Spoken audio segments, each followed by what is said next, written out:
My dear students, जो विषय चल रहा है वो है public international law. Last video में मैंने आपको बताया कि पब्लिक इंटरनेशनल लॉ का ही एक पार्ट है, लॉ की ही एक ब्रांच है, और वो कहाँ है वो मैंने आपको पूरा की नोट्स के थ्रू समझाया।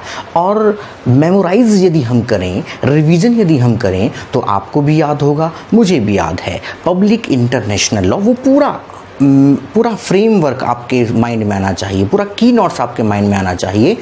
पब्लिक इंटरनेशनल लॉ को फर्दर कुछ ब्रांचेज हैं। पहला है सब्सटेंटिव लॉ, सेकंड है प्रोसीजरल लॉ, थर्ड है एविडेंस लॉ, उसके बाद है फैमिली लॉ। फैमिली लॉ को फर्दर दो भागों में बांटा गया, हिंदू लॉ, मुस्लिम लॉ। उसके बाद है एग्जीक्यूटिव लॉ।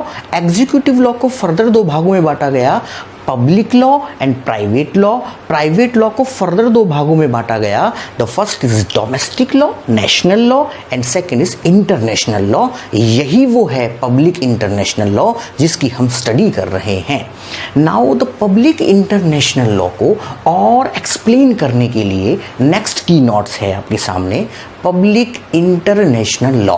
आखिर ये है क्या? तो पब्लिक इंटरनेशनल लॉ का जो पहला पैरामीटर्स है वो है वॉज कॉइंड। वॉज कॉइंड का अर्थ है पहली बार जिसका यूज किया गया, पहली बार जिसको इजाद किया गया, आविष्कार किया गया। वॉज कॉइंड पहली बार कॉइंड किया गया, किसने किया? फर्स्ट टाइम किसने किया? Bye Jeremy Bentham. जर्मी बेंथम ने किया, 1780 में किया। और पब्लिक इंटरनेशनल लॉ नाम नहीं दिया गया था, ये नाम बाद में आया। सबसे पहले नाम दिया लॉ ऑफ नेशंस। ध्यान करना, बहुत क्लियर है। अगर होता लॉ ऑफ नेशन, एस नहीं होता, इसका अर्थ है राष्ट्र का कानून। जैसे डोमेस्टिक लॉ भारत का कानून, बट है लॉ ऑफ नेशंस, एस बीच में लगा है, राष्ट्रों का कानून, वो है इंटरनेशनल लॉ। तो पहला की नोट्स आपको क्लियर होना चाहिए कि वॉज कॉइंड फर्स्ट टाइम किसने कॉइंड किया? जर्मी बेंथम ने किया, इन 1780 में किया, कॉल्ड लॉ ऑफ नेशंस। याद हो गया? Was public international law was coined first time by Jeremy Bentham in 1780, called, क्या पुकारा उसने? Law of nations. अब है my dear student general meaning, और मैं गारंटी लेता हूं कि जर्नल मीनिंग को केवल 1 मिनट अगर आप पढ़ेंगे उसके बाद आप बोलने लग जाएंगे, ये गारंटी है। जर्नल मीनिंग क्या है समझिए।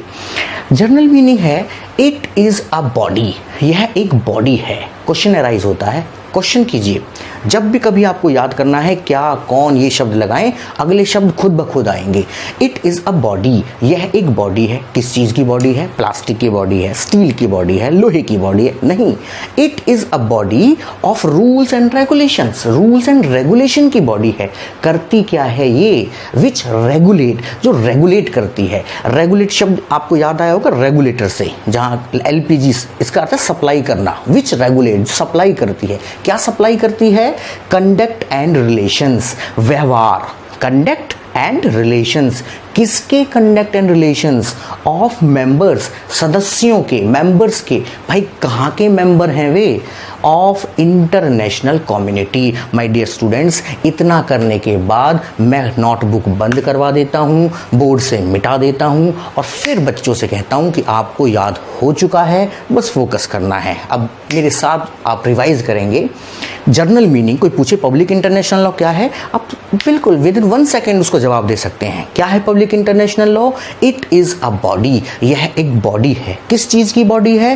रूल्स एंड रेगुलेशंस की बॉडी है। करती क्या है? विच रेगुलेट, रेगुलेट करती है। क्या रेगुलेट करती है? कंडक्ट एंड रिलेशंस, किसके? Of members. कहाँ के मेंबर्स? Of international community. आपको डेफिनेशन याद हो गई विद इन 1 सेकेंड। देखिए, it is a body of rules and regulation which regulate conduct and relation of members of international community. Now my dear students, the third is object. उद्देश्य क्या है? हर किसी का एक उद्देश्य होता है। फैमिली लॉ बना, हिंदू लॉ बना, एक उद्देश्य है। 125 सीआरपीसी बनी, उद्देश्य है। आईपीसी, सबका एक ऑब्जेक्ट है, सब एक उद्देश्य को लेकर बने हुए हैं। तो ऑब्जेक्ट क्या है माय डियर स्टूडेंट्स? इस चीज को यहाँ समझना बड़ा जरूरी है कि चाहे व्यक्ति परिवार में हो, समाज में हो, देश में हो, अंतर्राष्ट्रीय लेवल पर हो, अकेला व्यक्ति सरवाइव नहीं कर सकता, आत्मनिर्भर नहीं हो सकता। मैं खुद आत्मनिर्भर नहीं हूँ, मेरे बहुत सारे काम इलेक्ट्रिसिटी का तो उसे बिजली वाला करेगा, अगर कोई काम है रेफ्रिजरेटर का उसे मैं अकेला खुद सारे काम नहीं कर सकता। ऐसे ही एक देश स्वयं में आत्मनिर्भर नहीं हो सकता। यदि हमारे यहाँ बहुत चीज़ें की पैदावार हो रही है तो वो इतनी पैदावार है कि यदि हम उसे बाहर नहीं भेजेंगे तो सड़ जाएगा, और बहुत सारी ऐसी चीज़ें हैं जो हमारे यहाँ नहीं है, हमें बाहर से उसे मंगाना पड़ेगा।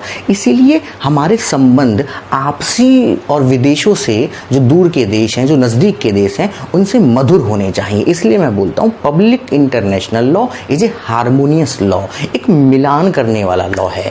इसका अर्थ है the first international peace and security, पहला ऑब्जेक्ट है अंतरराष्ट्रीय स्तर पर पीस, शांति और सुरक्षा, इंटरनेशनल पीस एंड सिक्योरिटी। दूसरा ऑब्जेक्ट है टू प्रमोट करना। क्या प्रमोट करना? फ्रेंडली रिलेशंस, मित्रतापूर्ण संबंध among of member of international community. तो आप आंख बंद करके दो ऑब्जेक्ट हैं। पहला है इंटरनेशनल पीस एंड सिक्योरिटी को बनाने के लिए इंटरनेशनल लॉ की आवश्यकता पड़ती है।